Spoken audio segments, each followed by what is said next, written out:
in Ace Ventura. The first one, the real one, the good one. Just some random appearance in a movie, and yet he had one of the most memorable scenes.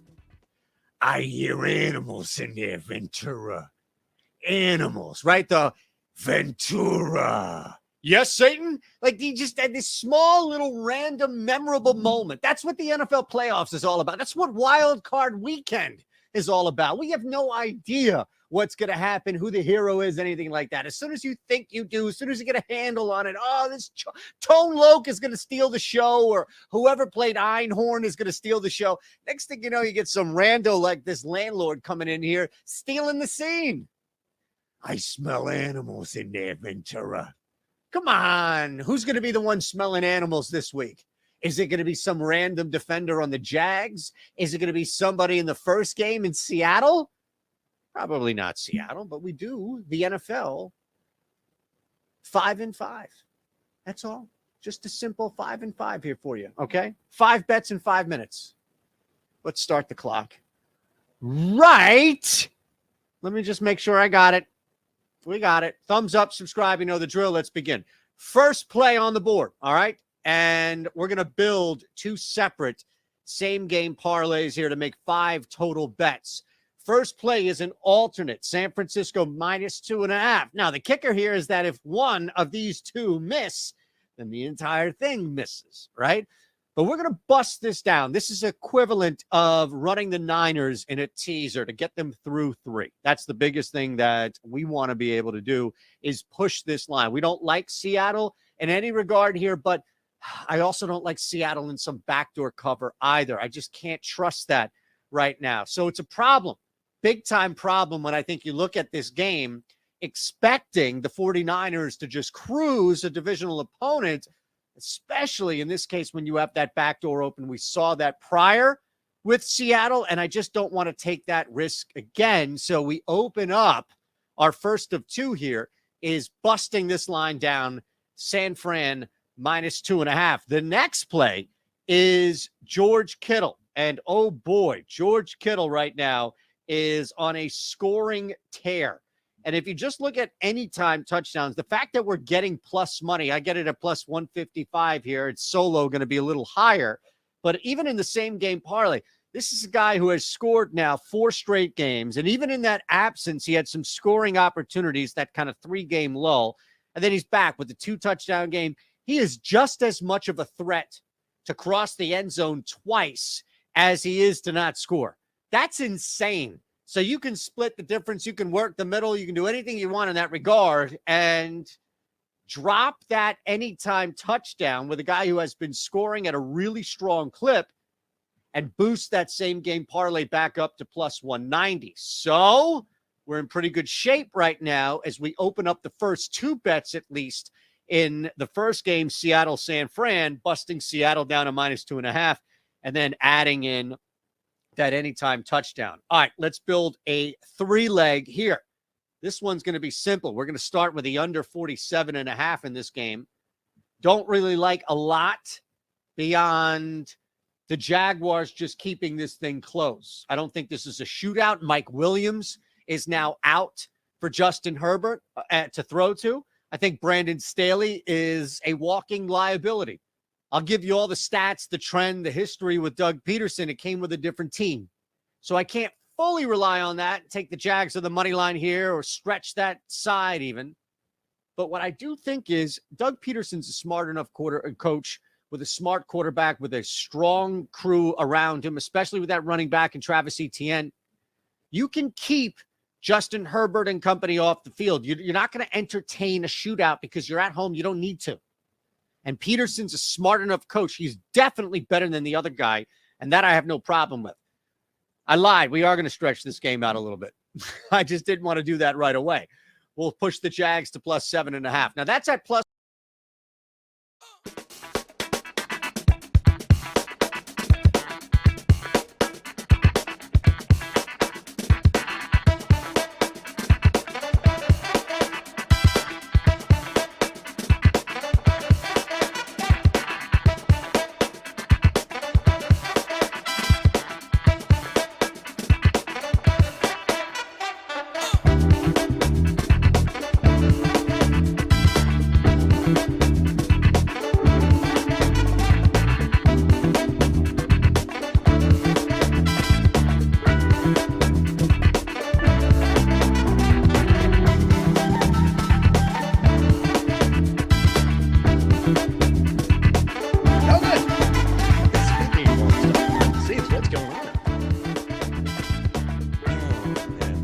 get fun with.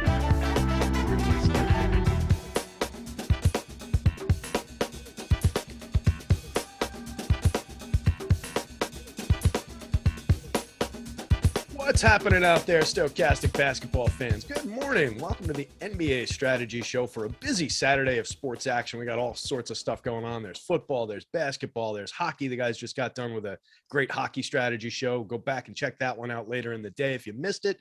But there's all sorts of stuff going on. We've got a 6-gamer on deck for tonight for basketball. Looks like a good one. We're brought to you by Prize Picks. I'm joined by my pal Adam Scherer, who's going to take us through all the ins and the outs of this slate. We've got a lot to talk about on this one. It's not a ton of games, but given the pace that I usually do these shows at and how we have to run into the wall at the end of the show, we're going to try and keep things moving because we do have some ins and outs with injuries and question marks and all of that good stuff to talk about. But Adam, good morning, pal. What's going on? How was your Friday night? Yeah, how's it going? It wasn't great. Just a shitty slate overall. Played too much Steph Curry. He was awful. But on to the next one. Yep, that's always it. Pick up, move on. That's short memory. One of the most important assets I think a DFS player can have in a lot of ways. So we want to do that. Sean V, I'm a baseball guy, but I think he's doing well on these hoop shows. Thanks, buddy. I've been doing these hoop shows for like 4 years at Stokastic, so not my first rodeo, but I appreciate the compliment. I'm not sure how you're supposed to take compliments from Sean V. I would just kind of want to do the opposite of whatever he was complimenting at that point. Yeah, just kind of roll on, maybe reevaluate my process on how I'm doing these basketball shows. So as far as the slate goes, we're brought to you by Prize Picks. If I didn't say that, gang, we'll talk about a little bit MGM promo that's going on. We'll talk about some access to free NHL content at Stokastic, but let's just dive in. Starting off the slate here, anything overarching, any shape of the slate type of viewpoint or anything like that, any big question marks that you want to talk about up top? Yes, I mean, we have the Indiana dumpster fire that we're not going to know exactly how that's going to look yet because it's a back-to-back, so we don't have an injury report. We know Halliburton's out, but beyond that, we don't really know anything. We did get, not too long before the show started, news that doesn't matter for this slate because Giannis is not on it, so never mind. Indiana is obviously the big piece that is just going to change everything at some point. Yeah, that Indiana one is going to be a mess. Obviously, we've got a bunch of moving parts that have a pretty significant downstream impact. So we'll take a look at that. But yeah, if you're playing that Milwaukee-Miami 1:00 showdown, you have no Giannis and probably a pretty valuable Drew Holiday in that game, I would think. But let's dive in. We'll take that one right off the top. It's the game that I've got on the first one on the list here. They were listed in a weird order. This one's not the most easternmost game, but it's going to be the first one we talk about. Memphis going in as 8.5-point favorites into Indiana. 237.5-point total. You mentioned some question marks on the Indy side. Looks like Dylan Brooks is carrying a questionable tag into this one, as well as Brandon Clark on the Memphis side. So why don't we start off there? Memphis, anything standing out to you from their side? They look fine, but relatively flat, just kind of who they are in the tools, but anything jumping out to you? Yes, I mean, both of those Q tags are at least relatively important. Brandon Clark, if he plays, I think you can take like a minute or two off of Steven Adams' projection just because I think there's more of like an impetus to get Brandon Clark minutes as opposed to Xavier Tillman. Xavier Tillman's job is just to play whatever minutes Steven Adams doesn't, whereas Brandon Clark actually has he's someone they want on the floor for, 18 to 20 minutes. So I think it affects, Adams' projection a bit. For example, last game, Adams played 32.5 minutes. He's played, I think he's played more than 30 minutes now, 3 of the 4 games that Clark's missed, something like that. So I think it's just, a slight downgrade for Adams if Clark is in. Not that he would look bad. He's still 6,100 in a good to great matchup. Could be going against an Indiana front court that has basically no centers. But it's a slight downgrade for him if Clark is in. And then with Brooks, if he's out, it's a slight upgrade to Bane and Morant and Jackson just because they're not playing offense with Dylan Brooks. So both of those will have some impact. It's not, your slate changing type impact, but they do both matter. Outside of that, though, I think it's a good matchup for these guys. One way or the other, Steven Adams is going to look good. If Turner is out and you're getting that Isaiah Jackson front court again, then he should just go absolutely nuts. John Morant at 10-3 is going to look really good. 6-game slate. Not a ton of payoff options either. I mean, you do have Luka, so obviously that's going to, pull some ownership away from Morant. You have Tatum, Embiid, Siakam, but Morant, still pulling 10% ownership in a really good spot. Desmond Bane at 6,800 still looks pretty appealing. He played 30 minutes again last game. We keep seeing him get to that 30-minute mark. I think it's just a matter of time before he starts playing a little bit more, but even projecting for 30 minutes at 6,800 in this spot's going to make him look pretty good. One thing that did stand out from last game with regard to Bane, and I talked about it prior to that game recently. So it's really, really difficult to gauge Memphis's rotations right now because we haven't had many games this year. I think it's 7 now where all of Morant, Brooks, Jackson, and Bane have been active. And then Bane was limited for some of that as well. So it's been really difficult to know exactly what their rotations are going to look like. Bane had not been having his minutes staggered with Morant prior to last game, which is really, really important for him. Last game, they did it. So again, I don't know if it's just going to be sometimes they do, sometimes they don't. I don't know what they're going to settle on. But if you get rotations that look like last game, where Desmond Bane is playing most of the minutes that John Morant's not out there, it's going to make Desmond Bane look much better than 2 games ago where he was playing basically all of his minutes alongside Morant. Yeah, and there's some interesting plays on, going site to site. Everybody's in like that 9, 10, 8 and change, getting up to 12 for John Morant in terms of the optimal rate. Excuse me. So like I said, coming in, a lot of these guys kind of falling like just, as pieces, as who they are, around median score, a little bit of upside and priced appropriately. But just looking at the prices site to site, I think there's some interesting discrepancies. If you take like Steven Adams, 7,400 center on FanDuel, where you're only getting 1 bite at the center apple, I think that's a very different price position than 6,100 as a center on DK. So as far as Adams goes, what's your usability for Adams on FanDuel? And does that change? Like, does he go up and become actually usable if you get no Clark there, or does it still not get him to that level? Yeah, I mean, it's clearly much more difficult to get to him there because 1, he's more expensive by a lot, and 2, you don't get the double bonus. Like, that's one of the things that just makes him so, it gives you that extra value on DraftKings because this is a spot where he's just likely to grab 1 million rebounds. So, if Clark is out, he's still going to look better because I think you go from like a 28-minute projection, 28-minute projection to like a 29 or 30-minute projection, but it's still not going to be the same level of play that it is on DraftKings. Yeah. And then by that same token, Desmond Bane, 7,200 FanDuel, 68. It's not as stark, but you get multi-position shooting guard, small forward. So I think it negates some of the pricing, the price uptick there. So I think he's just as flexible. Looking around the board, Jaren Jackson, nice little leverage scores on both sites. We know what he is as far as a usable piece. Anything else on the Memphis side? Anything that emerges from the bench guys? If we do get like a Clark out, does that give you any interest in any of the bench bigs? I mean, it would make Xavier Tillman the backup center at 3,400. That's still not going to be overly interesting. You probably need Steven Adams foul trouble, but I don't think it should change too much. Like if Brooks is out, I assume John Conchar moves into the starting lineup, but he's still not going to be all that appealing. So I don't think there's really. Conchar's out. So Conchar's out. So you probably get like Roddy, maybe. Okay. Maybe they give Zaire Williams the start. I don't know, but like you're probably just going to get some pretty uninteresting wing starter. Yeah, Roddy's a little bit of an oddball. $3,000 shooting guard on DK, $3,600 power forward on FanDuel. That's interesting. Unique positioning back and forth there between the sites. Let's take a look at the interesting side of this game. Some massive optimal rates, some massive probability numbers coming down so far. It looks like we're projecting it with Miles Turner out, with most of the pieces missing, kind of like we had it yesterday, and carrying the numbers over. I think we don't have official confirmation on those, but what do we have so far that we know? What are the known knowns as far as absences in this one go? So we know that Halliburton is out. Other than that, I think everybody is at this point kind of just considered questionable. Nesmith was questionable yesterday, didn't play. Turner was questionable yesterday, didn't play. Brissett was questionable, did play.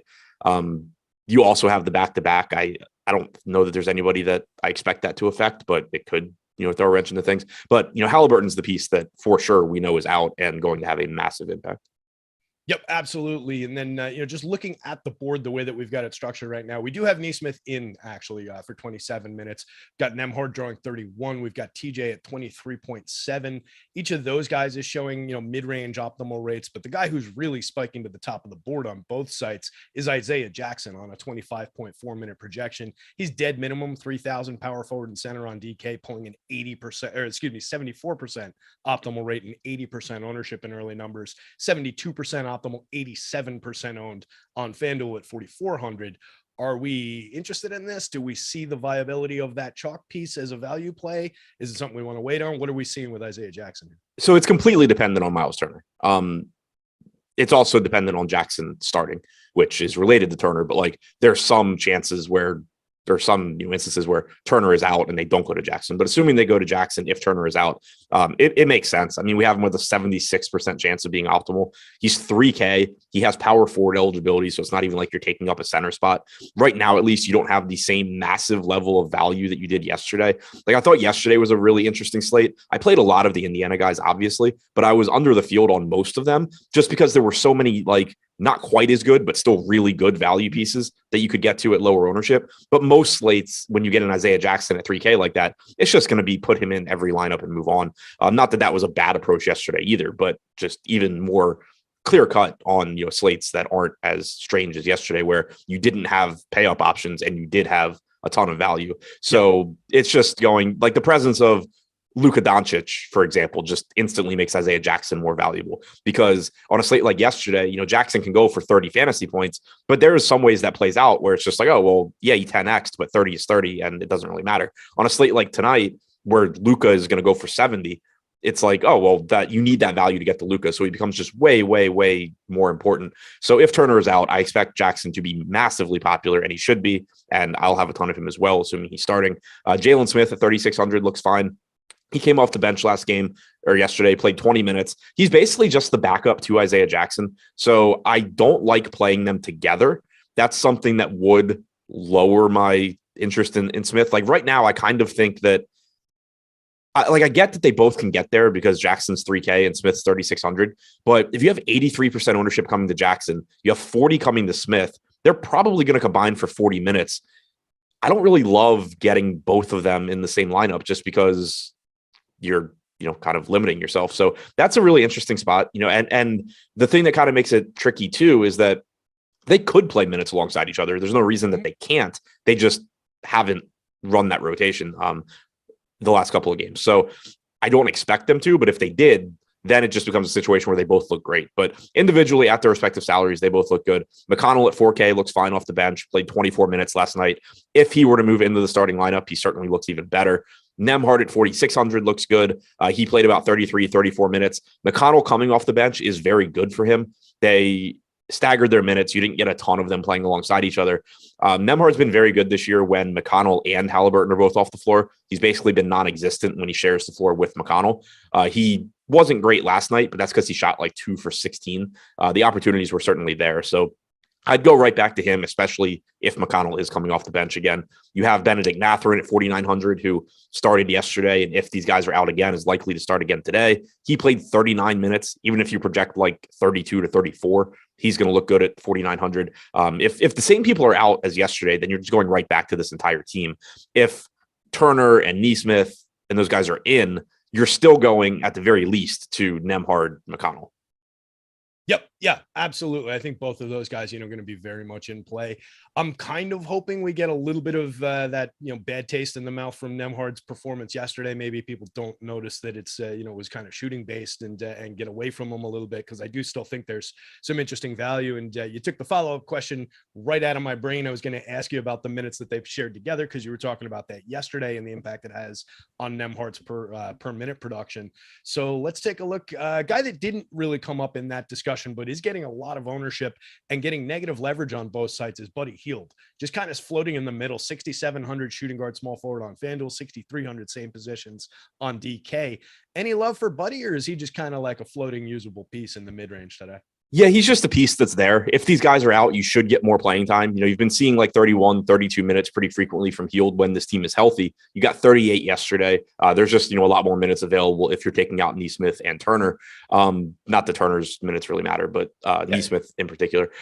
He doesn't get a huge bump without Halliburton, and that's not really surprising because Halliburton's not a super high usage guy, and Hield isn't a great playmaker. He does take on a little bit bigger of a playmaking role without Halliburton, but it's, not a huge DFS bump. So I think it's basically just that right now we have those guys, or we have Turner at least projected out, which does open up more usage. Turner is a 24.5% usage guy without Halliburton on the floor. So if you take out Turner as well, that does open up more usage for Hield. He's shooting guard, small forward at 6,300. If Turner is in, then Hield still looks fine, but that ownership and optimal percentage will both come down a bit.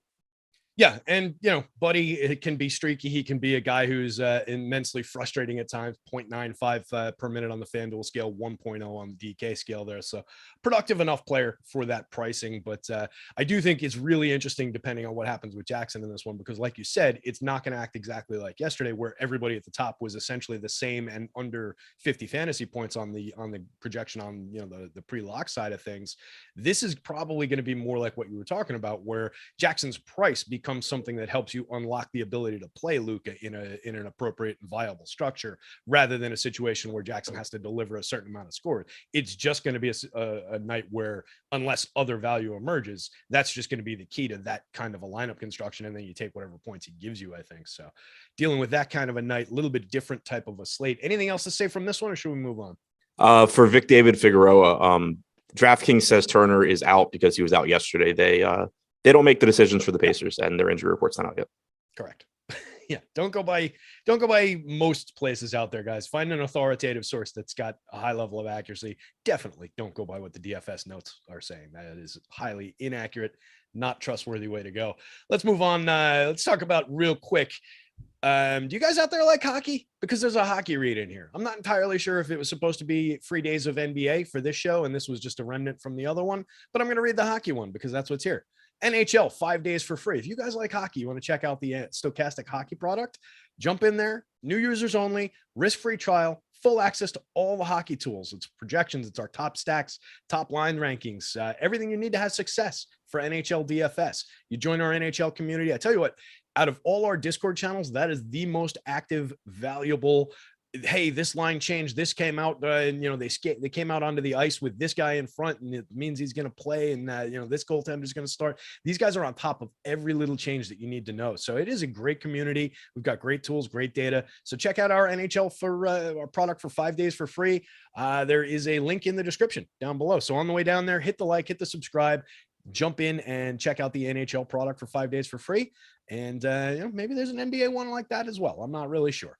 You can also, if you're finishing in the top 3 in a contest with over 5,000 people in it, and you have the Stokastic logo as your avatar on whatever site it is, tweet that over to Stokastic HOF on Twitter, and that'll put you in the Stokastic Hall of Fame. We'll shout you out on these shows. You'll put you in the little segment with Laffy that is a pre-record, and you'll get a free month of Stokastic Plus Plat. So that's pretty sweet as well. Adam, let's move on to Boston versus Charlotte. Boston going in 7-point favorites into Charlotte, 232-point total. Looks like, let's see here on the Boston side of things. We've got Malcolm Brogdon, I think, was potentially not going to play. I believe it was a personal issue kind of a thing. And then is Jalen still out? Do we have status on Jalen? Jalen is out. Yeah. Yeah. So what are we seeing from the Boston side of things? And then what's the downstream impact if Brogdon doesn't go? Yeah, so I mean, Brown being out certainly makes Jason Tatum look better. Playing time is going to be there one way or the other. Played 38 minutes last game, but you get a bump in production as you would expect if Jaylen Brown is out. So as a result, right now we have Tatum projected for 27% ownership at 10-6. He's forward eligible too, which always just makes it a little bit easier to get you into lineups. 25% chance of being optimal. Very good matchup against Charlotte. 120 implied total for Boston. Obviously looks really good. So Jason Tatum looks great. Grant Williams should be in the starting lineup most likely. He's 4,300. Played 43 minutes last game. Again, that was a game without Al Horford, so probably doesn't play that many minutes, but still likely to play mid-30s. And I guess he could actually potentially go to the bench here. Like, there's a decent chance that they start Smart, White, Tatum, Horford, Williams. But one way or the other, like if Grant Williams comes off the bench, you're probably getting like 30 minutes. If he starts, I would assume he's getting like 34. But he is 4,300, so he's going to pull some ownership. Robert Williams at 4,900. Disappointing last game, but he played 30 minutes. That is huge to keep in mind here. If Williams comes off the bench, if he just moves back to the bench with Horford back, then I would expect you're getting like 22 to 24 minutes. If he starts, I think you can project like 26, and there's a chance he plays more. So that's certainly something to keep an eye on with Robert Williams. And don't be too discouraged by the fact that he, disappointed last game. We have a long track record of Robert Williams being a good point per minute guy. So if he's in the starting lineup in particular, I really feel good about him. I mean, the fact that he played 30 minutes last game is huge.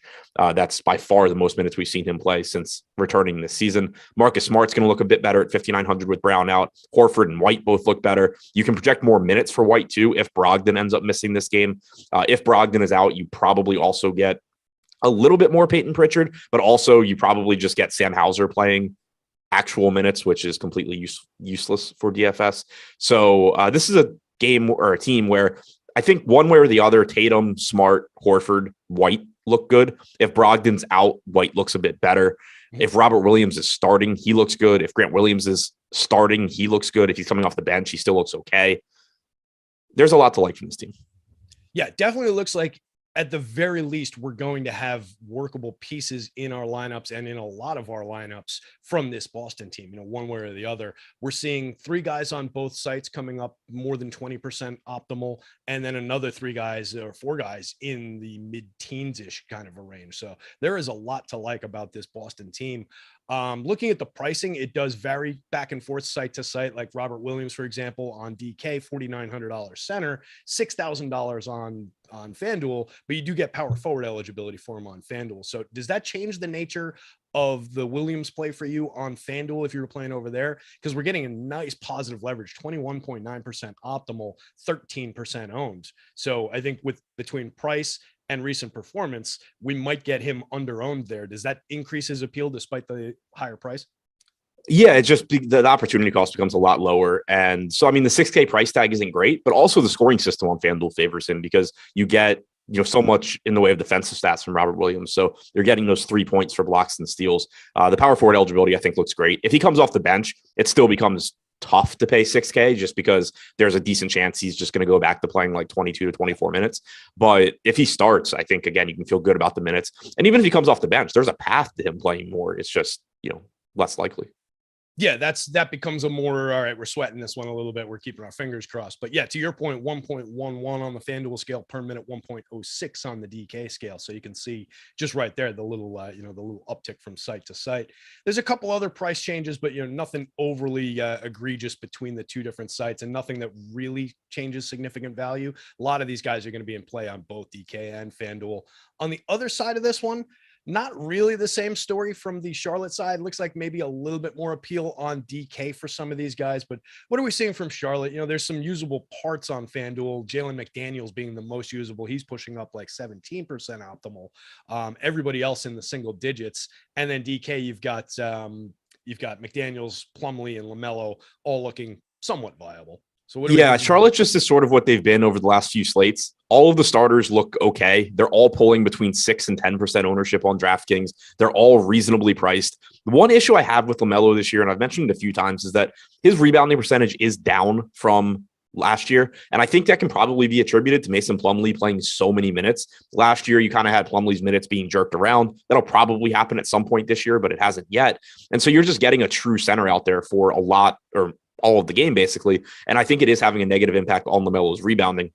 That being said, the usage is there. The assists are still there. He's playing huge minutes when he manages to avoid foul trouble. Played 40 last game. He does, have those games here and there where he gets in huge foul trouble. He does foul a lot for a guard, but the playing time, the usage, the assists are there. The only negative I have, for LaMelo is the lack of rebounding, but still looks pretty good at 9,700. Mason Plumlee's been playing big minutes. His salary now is also up to $7,000 on DraftKings, which is a very healthy salary for Mason Plumlee. But, has been playing north of 30 minutes when he avoids foul trouble. From a projection standpoint, I think projecting him for about 30 makes sense, but certainly can go north of that. One rotation change we had last game is that Nick Richards moved back ahead of Williams in the backup center rotation. Not a huge important thing, but just something to note because we have seen those occasional Mark Williams games. He is 3,400. I wouldn't be going there since he didn't play last game. So yeah, I assume we're back on Nick Richards now. I don't know for sure. Maybe they switch it back up. Nick Richards is 3K, but again, not too interested in the backup center for Charlotte. Just wanted to point that out there. But I think it's pretty much any of the 5 starters look okay. If you wanted to gamble on a $3,800 Dennis Smith Jr. at no ownership, that's okay. Like he played 20 minutes last game. He could certainly play a little bit more, but I think you're just going to end up with better value on this slate. Yeah, I would hope so out there, folks. Don't go chasing the Dennis Smith values. I mean, like Adam said, you can do it if you want it, but my God, that is not the guy I want to go chasing things with. 2% optimal on the DK slate at 3,800. Fortunately, he's priced at 4,800 on FanDuel, so I'm just not even going to worry about him. I'm not going to think about Dennis Smith Jr. after this conversation all day. Just to clarify on Nick Richards, just the way that you would phrase it was like get on Nick Richards. It's not something that that we're on for DFS. You're saying on for he's the guy in the rotation. Just I mentioned it more in the sense of don't chase Mark Williams. Right. Yeah, exactly. Yeah. And he was a guy, like you said, he'd been coming up a little bit in recent weeks. So definitely if you see Mark Williams, get him out of there and do not go chasing Nick Richards. Anything else from this game or should we move on? No, I think that's it. Let's move it on down. We'll do another one, then we'll hit the promo. So Atlanta Hawks going in as 6.5-point dogs north of the border in Toronto, 232.5-point total in this one. Looks like we've got Capella still out on the Atlanta side. Nothing else noteworthy on the injuries really on either side in this one. So start us off with Atlanta. What are we liking on the Atlanta side? Yeah, so we know Capella's still out. This is a back-to-back, so there's a chance that we get an injury report that looks a little bit weird later. But the only guy really pulling ownership here is Okongwu, and he should be.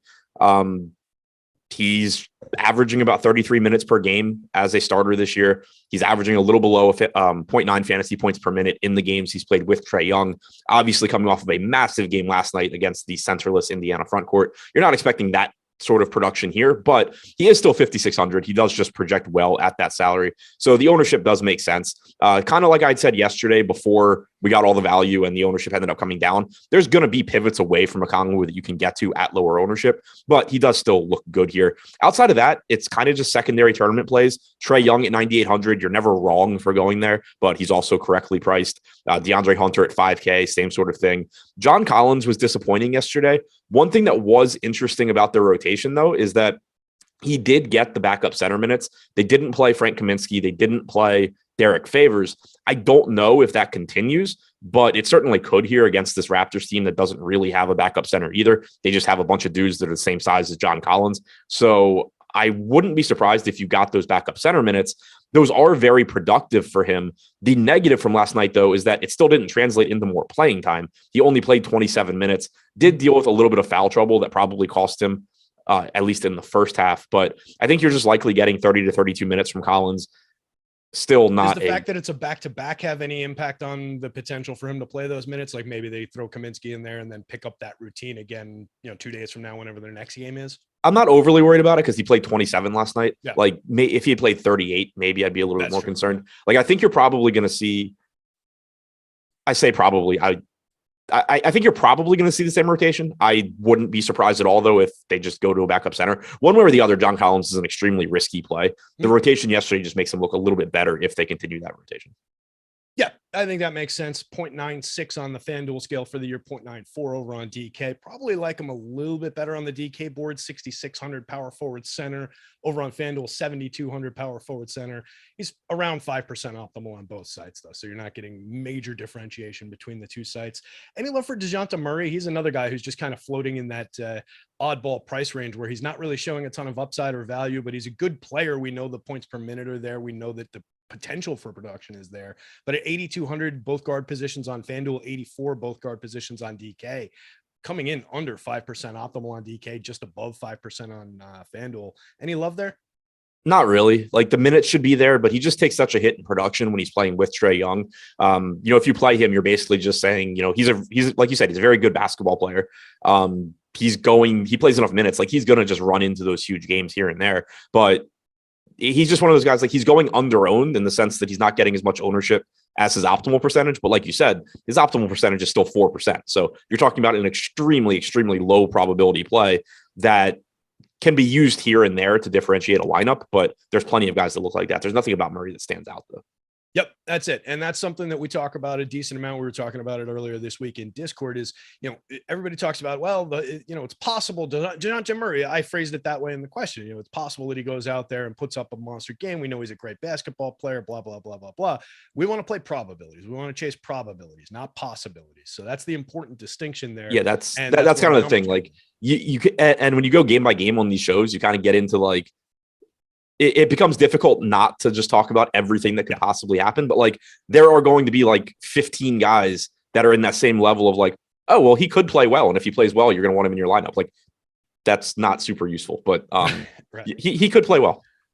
Yeah. And that's why, when we're on the shows, we do try and, zero in on some of the tools and throw out some of the numbers with it. Sometimes people complain, like yesterday, I got a little complaint that I was throwing out too many of these numbers, and the numbers are the critical part of this. This is a math problem. This is not necessarily sports. So let's look at some of the juicier numbers on the other side of this game. We've got a decent number of guys, and it's the usual suspects that are at least over 10%, some trickling into the mid-teens in terms of optimal rate here on the Toronto Raptors.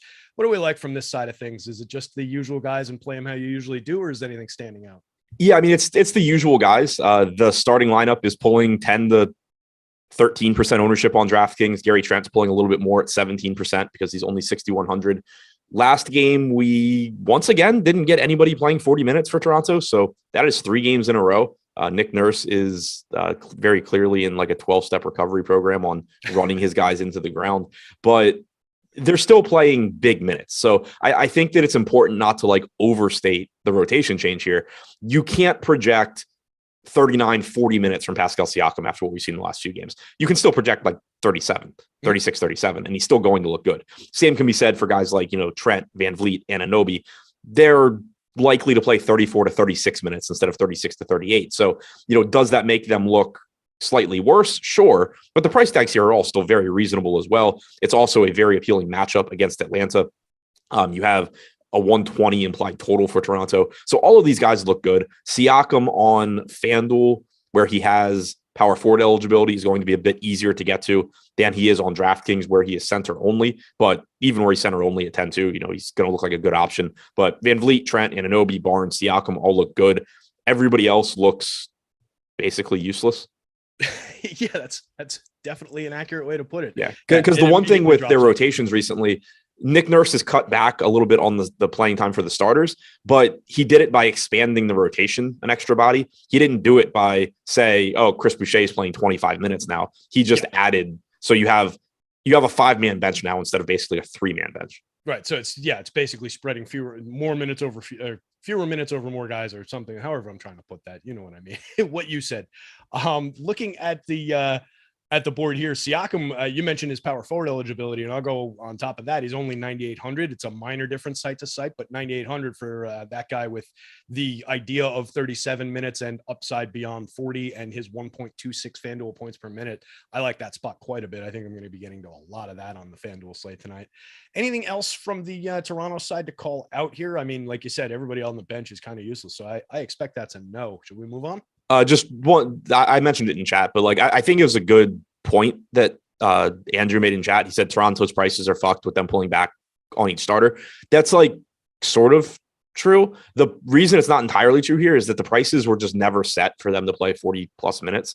Yeah. So it was kind of a situation where Toronto had been like this really interesting team to talk about, because it was like, well, they're priced to play 37, 38 minutes, and they're probably going to play 40, but I don't want to project them for 40. Now they're just playing that, 35 to 38. So they're kind of just like correctly priced now because they were never actually correctly priced for 40 minutes.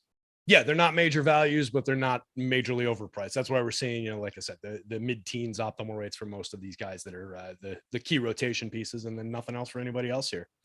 So let's talk real quick about our great sponsors, Prize Picks. Prize Picks, presenting sponsor of the show. They bring us a lot of action here. You can get 1 free month of Stokastic Plus Platinum and a $100 deposit match bonus over at Prize Picks when you sign up and make your first deposit. So if you've got $10, they'll match it. If you got $100, they'll match it. Put it in there, double up immediately at Prize Picks. It's a great way to get an account started, guys. I don't know, that seems like it's pretty logical. You go in, you get free money to start your account, immediately double your deposit up to $100. That's a pretty good way to do it. If you're not familiar with Prize Picks, it's prop-based contests. You're just basically filling out a 5-pick card, right? And you're playing against Prize Picks. You're not playing against a massive field of people. You're not playing against people like Adam and people like Alex and optimizers and sharks and mass multi-entries. You are playing your 5 card entry, 5 pick entry against the house, and you can win up to 10 times your entry fee if you get them all right. You can use cross-sport entries. So you've got hockey, you've got football, you've got basketball going on today. Put it all together, make your picks. We've got all sorts of prop-based tools at the site to help you make these picks. It's a great site to play on. Go check out Prize Picks today. $100 deposit match bonus and a free month of Stokastic Plus Platinum. Not too bad. We'll talk about BetMGM in a little bit, but let's knock out another game here. We've got the Cleveland Cavs, 5-point favorites going into Minnesota, 223-point total, I believe, lowest on the board here. We've got a couple questions on the Minnesota side of things. It looks like Edwards and Kyle Anderson still carrying some question marks, but I believe Edwards played anyway yesterday. Yeah, they both played yesterday. They both played. Okay. Yeah, I couldn't remember Anderson. Looking at the Cavs side of things, nothing really jumps out. So what are we seeing on the Cleveland side to start?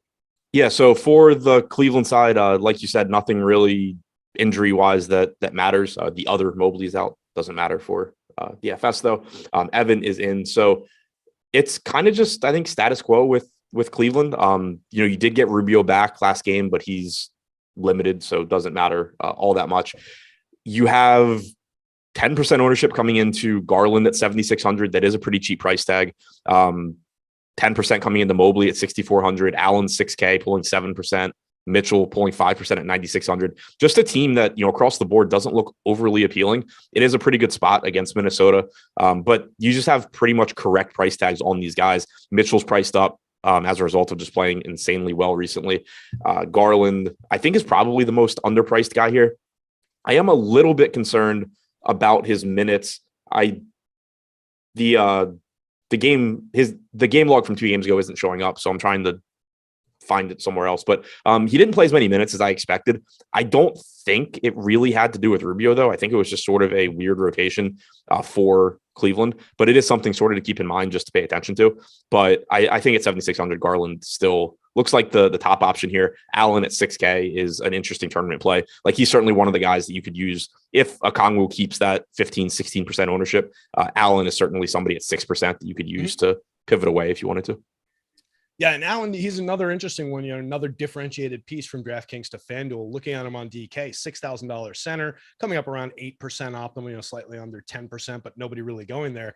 Jump over to FanDuel, he's 7,500, but you can put him at power forward also, so maybe it puts him back into the mix. But at 75, that was knocking him down a peg. He's 2% optimal on the FanDuel board, 1.5% owned. I guess you can get there, but again, we're chasing probability, not possibility, so puts a major ding on it as we jump over from site to site. Nobody really on the FanDuel board.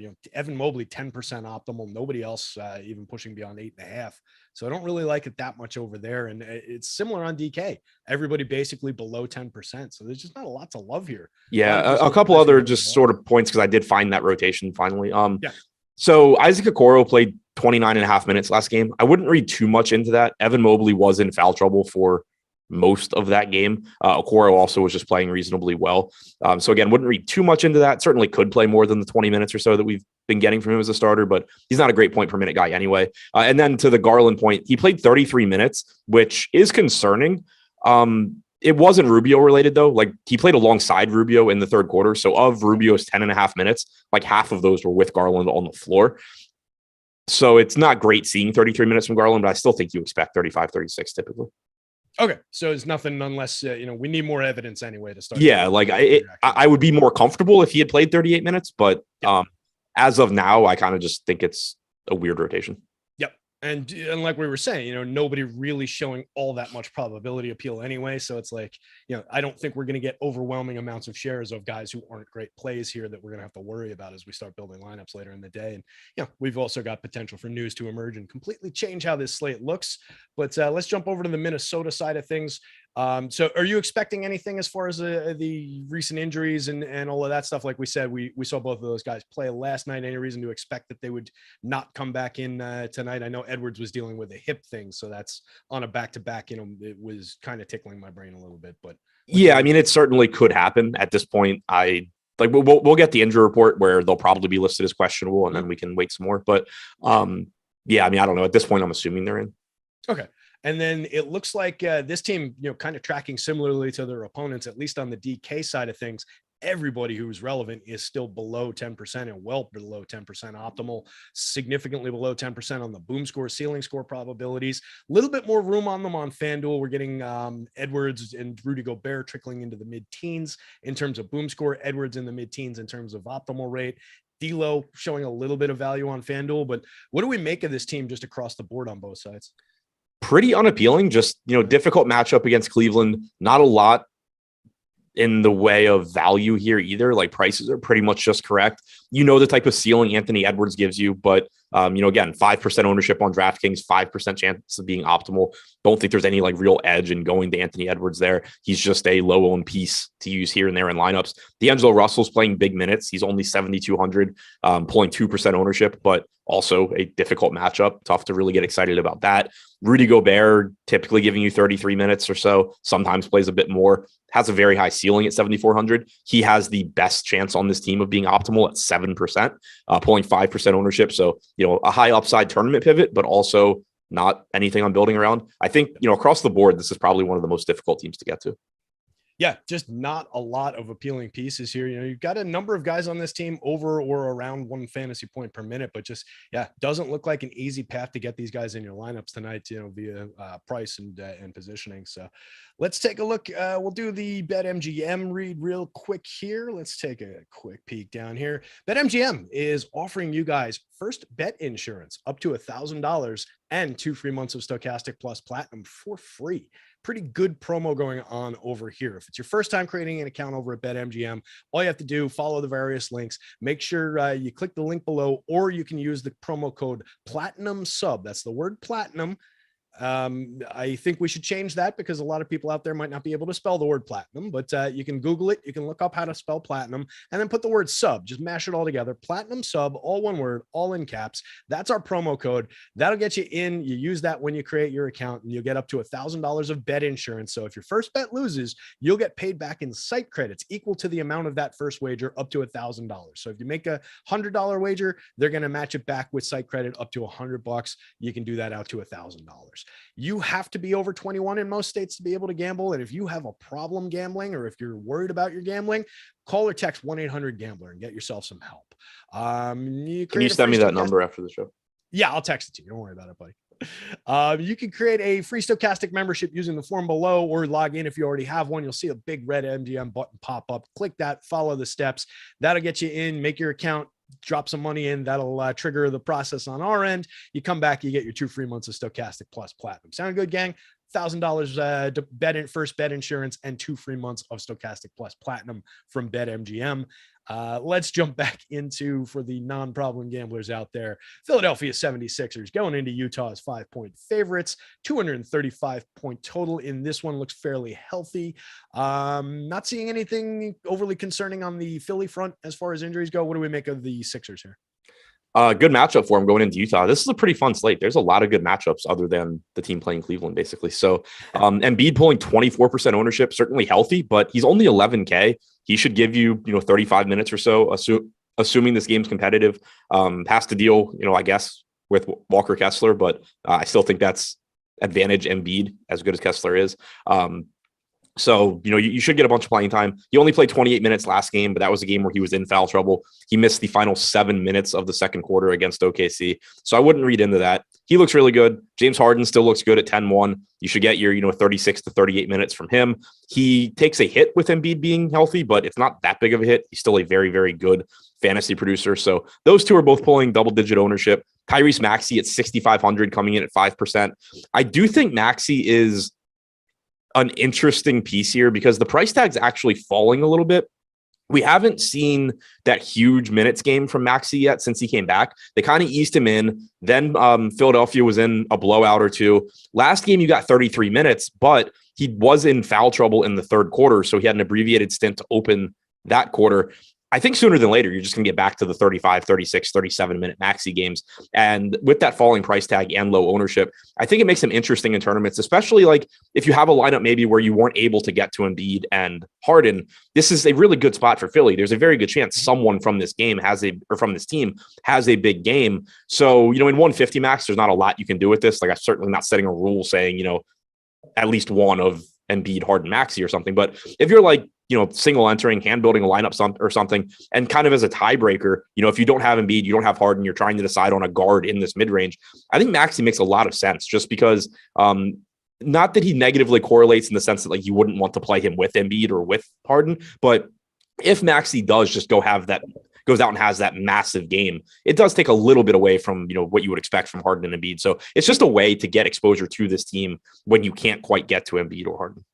Yep, I think that makes a lot of sense, and you're getting it from a productive player or a guy who, with a reasonable complement of minutes can produce a nice score. Where a lot of these other guys a little bit shakier from your Tobiases of the world, your Mountains, your Tuckers, and so on and so forth. Some of those guys obviously better than others, but I do think that Maxey's my next most confidence guy that I would go down the list after Embiid and Harden. What do you make of Embiid and Harden for $500 more a piece on the FanDuel slate? Just looking at the numbers. Really cuts into their optimal rate, takes 10 percentage points off of Embiid and about 5 off of Harden. Yeah, they're both different on FanDuel too, naturally, just because you only have the one center spot. So your Embiid optimal is going to come down a lot and his ownership is going to come down. The opportunity cost, just so much higher. He's still a really, really good play there. It's just that, he's less good than on DraftKings. And then Harden, you also have the issue of the scoring being much less favorable to him on FanDuel. No triple-double bonus, no double-double bonus, no 3-point bonus, and more penalty or bigger penalty for turnovers. So basically the worst scoring system you could get for James Harden. Still looks, still a very high upside option, but that's why he just looks so much worse on FanDuel than DraftKings. Yep, and we do pick up shooting guard eligibility at the very least, so at least you can make some unique lineup constructions. But 1.31 on the FanDuel scale, 1.35 on the DK scale, so you can see that illustrated in the per minute action there. Any love for any of the bench guys? Any pieces that you've got your eye on? If X then Y type of situations or anything? Nah, I don't think so. There's nothing that I see there. All right, let's jump over to the other side of this one then. We've got the Utah Jazz. It looks like some more relevant pieces for FanDuel use on this one with Clarkson and Conley both drawing decent optimal rates. On the other side, a lot of mixed bag type of looks in terms of the probabilities. Both of those guys floating around 12%. So what do we make of the Utah side of this? What do you have your eye on? So right now it appears that Walker Kessler is projected for way more ownership than he should get on DraftKings. I do think that we see these numbers change right now. For anybody not looking at it, we have 14% ownership projected to Kessler. We have a 3% chance of being optimal. I think that optimal percentage probably comes up a little bit. I think that ownership percentage goes down.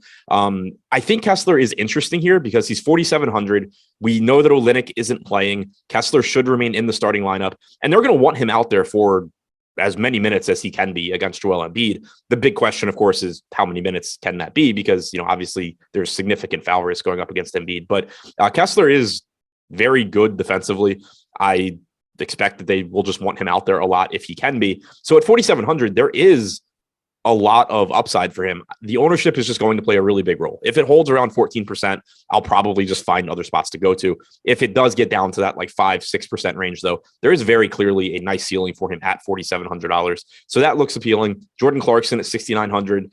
Conley should be back today, but that doesn't have much of an impact on Clarkson. You should still see around 34 minutes from him.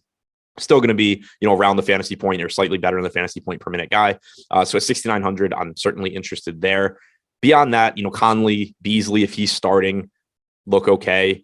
Nothing, to write home about. And then Lauri Markkanen's price tag is finally coming down. He is still 9,400 on DraftKings, though. He's been exceptional this year. About 1.2 DraftKings points per minute. Very, very good from a real life standpoint as well. He's just looked fantastic. That being said, very difficult to pay 9,400 for him. Yeah, like him a little bit better for 83 multi-forward eligible over on FanDuel, where you're getting 1.15 FanDuel points a minute versus 1.2 on the DK scale. So he does take a little bit of a hit in terms of the per minute production with the scoring system. But at that price and that forward flexibility, I do like Markkanen over there. As far as Walker Kessler goes, you mentioned the imbalance between the optimal rate and the ownership on DK. And I just want to point out for our FanDuel folks, not only is he owned at a more significant rate on FanDuel while coming in around the same optimal, 18.9% owned, 4.8% optimal. He's also 5,600 as a center only play over there. So I'm just not interested in Kessler right now unless something really changes. I could take a few tournament shares, but I won't be anywhere near the field on FanDuel with that. Yeah, it is worth noting FanDuel scoring is better for him. 4.7 blocks per 100 possessions this this year. 1.14 FanDuel points per minute compared to 1.07 DraftKings points per minute.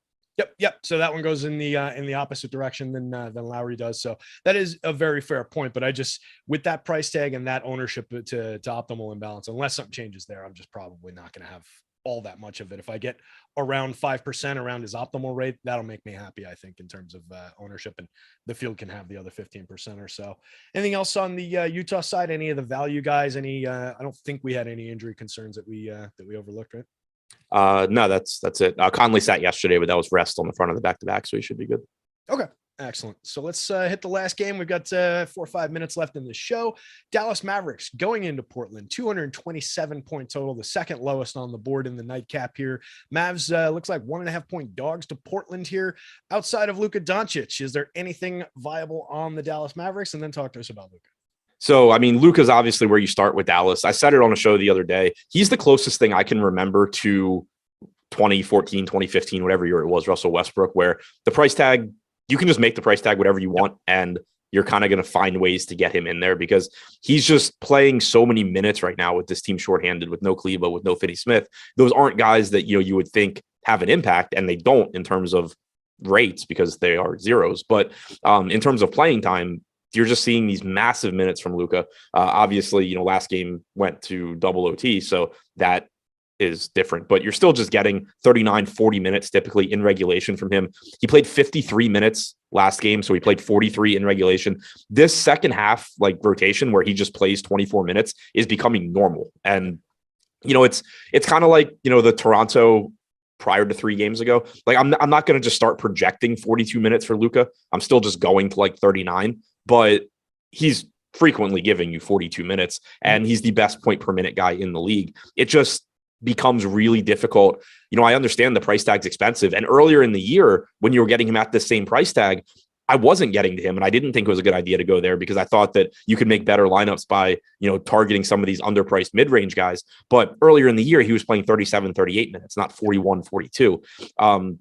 So it just becomes really difficult to get away from him. 20% projected, 19% projected ownership, 21% chance of being optimal. He's still just going to end up being a priority here. The Indiana news probably ends up making him a little bit easier to get to, or at least possibly. If Turner is out and you get Isaiah Jackson, it instantly becomes easier. But Luka's going to look great. You have Christian Wood pulling 9% ownership. He's 8,500. He played 36 minutes in regulation last game. He's on average playing 32 to 34 minutes. He's a very good point per minute guy. He is questionable for this game. So assuming he goes, I think he makes some sense in tournaments. Tim Hardaway Jr. is only 5,800. So he's fine. He's averaged about 0.7 to 0.75 fantasy points per minute in these games without Finney-Smith and Kleber, but he's also averaged 36 minutes per game.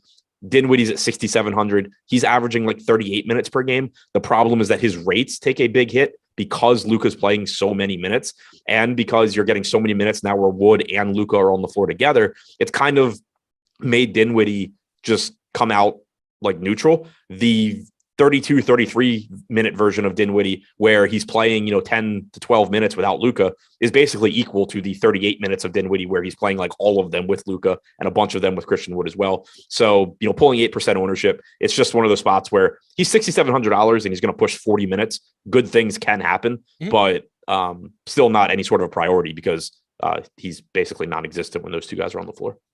Yeah, just everything gets just sucked into that black hole of usage and major upside. It's a good black hole right on Dallas's side. But yeah, if we don't get Christian Wood, what's the impact there? Who are you expecting, and anybody stand out if you get that situation?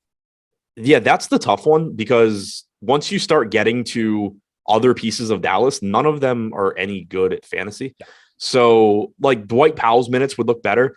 He had started a couple of games alongside Wood recently. They moved him back to the bench last game. I expect that if Wood is out, you would get Dwight Powell in the starting lineup. He's 3,800 on DraftKings. He does have power forward eligibility, so that would be kind of interesting. If he starts, I think you could actually project 24, 26 minutes just because they are going to be shorthanded in the front court.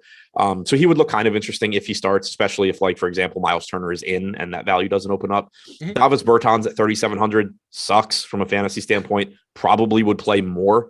JaVale McGee maybe gets the backup center minutes. Don't know that he would play enough to really matter though. Not that it takes a lot of minutes for him to matter, but it that's would. The weird thing. Like on a per minute scale, we would almost want JaVale to be the guy in this situation rather than any of these 0.5, 0.6 per minute guys. Right. The problem here becomes Dallas is shorthanded, but they still have enough random wings they can throw out there that when you think about it from a rotation standpoint, you can have, say, Dwight Powell play 26 minutes, play 28 minutes, something like that. McGee plays like 8 to 12. And then you just get smaller lineups where like Bertans is out there and you're just getting more minutes for Hardy, Ntilikina, Wright, whatever combination of those guys. They don't have to play 48 minutes between McGee and Powell. And the matchup against Portland, like, yeah, you have Nurkic, you have Eubanks. So like they're running centers out there, but it's not like Eubanks is the most physically imposing guy. I still don't know that they would have to go 48 minutes. So I think that I would probably, if Wood is out, again, I haven't done this yet, but off the top of my head, I think I would probably go like 26 minutes Powell, 10 to 12 for McGee. And that kind of just puts a 3K McGee in the range where it's very difficult to get to him, and you're also fully aware that you can get fucked if you don't. But it would still be like really kind risky. Of tempting, kind of like, oh, that you're just looking at it like I'm going to be really mad when this guy scores 24 fantasy points in 12 minutes. Yep, exactly. Or I'm going to be really mad when Dwight Powell gets in trouble. Yeah, or if I put him in my lineup and he plays 6 minutes, right. It's one, damned if you do, damned if you don't type situation. Let's jump over to the other side of this one. We are hitting the wall time wise here, but take us through Portland real quick. Any major question marks, and then just how are these guys looking, because there are some interesting pieces on that. Yeah, Dame's questionable. That's the huge piece here. With Dame, typically I just assume he's going to play because the guy likes to play basketball. But that's a huge piece. If he's out, it just makes everything look better. Nurkic looks better. Simons looks better. You get more minutes for guys like Sharp and potentially Peyton. It just makes, Jeremy Grant look better. So that's a huge piece. But assuming he's in, $9,300 Dame is fine. It is an unappealing matchup against Dallas, a very slow team, but you still have a healthy 114 implied total for Portland. Nurkic at 7K is still going to look good. He, again, would look better if Nurkic is out, but favorable matchup here. There's not much interior defense on this Dallas team without Maxey. So that looks good. And you're only getting 3% ownership coming into him. 6K for Anthony Simons is getting really cheap. Clearly he's better when Lillard's not out, but you're still just getting a ton of playing time here. He only played 32.5 minutes last game. He played 42 the game before that. He's averaging about 35 or 36 over his last 10. So at 6K, even with Dame in, it makes Simons look good. 35% projected ownership is extremely healthy, but he also just projects very well at 6K. Josh Hart is kind of a last guy in type piece. I don't see anything off the bench really if Dame is in. If he's out, Gary Payton II did play 20.5 minutes last game. That's noteworthy just because he is working his way back from injury. We're seeing them ramp those minutes up pretty quick. It's gone like 13, 16, 20. So if Dame is out, I do think there's a chance you get like 24 from him. Shaedon Sharp would play more as well, but assuming Dame is in, I don't really care about any of those guys. Yeah. Dame's the major question mark here, obviously. Right now, we're showing decent leverage scores on some of these pieces. Simon's definitely super interesting no matter what happens, but that $6,000 price tag with multi-guard on FanDuel really becomes appealing with no Dame. So that's one I've definitely got my eye on, but I think I'm going to hit that button a decent amount of times either way. Hart was somebody I did want to ask about before we punch out of the show here. You mentioned, slow pace game guy with a 12% usage rate, a 0.82 per minute play, but a guy who we, sometimes do see get there, 6,200 shooting guard, small forward, showing some optimal rate. Like, how much do we want to go to this guy? Go to who? Josh Hart in a slow paced game for a low end performer in a per minute sense with like a 12% usage rate. It's difficult to find the appeal outside of where the probability mark is at 13.9%. Yeah. It's just, I think Hart's just sort of a last guy in. Like, as you get more value, he starts to disappear. You're not like actively targeting Josh Hart. It's just that he has useful positions and falls in the lineups. One thing I did want to mention real quick is when I was just talking about those FanDuel prices, or when I was talking about the Portland prices, I had the FanDuel tab open. So I know I was gonna thump my chest and say, look who got Adam talking about FanDuel by accident. Yeah, completely by accident. So everything still applies, but Yusuf Nurkic is pulling 12% ownership on DraftKings, not 2%. Still looks good, but the ownership makes a lot more sense. Anthony Simons is 6,400 on DraftKings, not 6K. Still looks good, pulling 10% ownership, not 34. So again, just I'm sure people probably got really confused because that's the first time I've ever mentioned FanDuel. It was by accident. Don't worry. You're welcome out there, FanDuel community. That's going to bring us up to the end of the show. Stick around. We've got all sorts of stuff. Let me make sure I didn't leave any business on the table to talk about here. Now we talked about BetMGM. We talked about our great presenting sponsor, Prize Picks, the NHL free day, 5 days offer. So that's all great. Hit the like button out there. Hit the subscribe button. We've got all kinds of content today, gang. Coming up at noon, we've got the No House Advantage strategy show for NFL. That's going to be with Pete McCarthy and Jeff Ulrich. 1 o'clock to 2 o'clock, MMA Live Before Lock with Greg and Josh Harris. 2:30 to 3:30, NFL Deeper Dive, Aton, Alex, Ben. 3:30 to 4:30, NFL Live Before Lock, Greg and Neil. 6 to 7:30, NBA Live Before Lock with Emac and Ryan. Just a loaded day of sports. So make sure you're sticking around. Make sure you're tuning in, hitting the likes, subscribing, and all those good things at Stokastic. Adam, tell the people where to find you, buddy. You can find me on Twitter at ShipMyMoneyDFS. There you go. Don't bother finding me on Twitter. I don't say anything there. I've been Terry. That's I been say Adam. too much there. Good luck. Good luck out there, gang.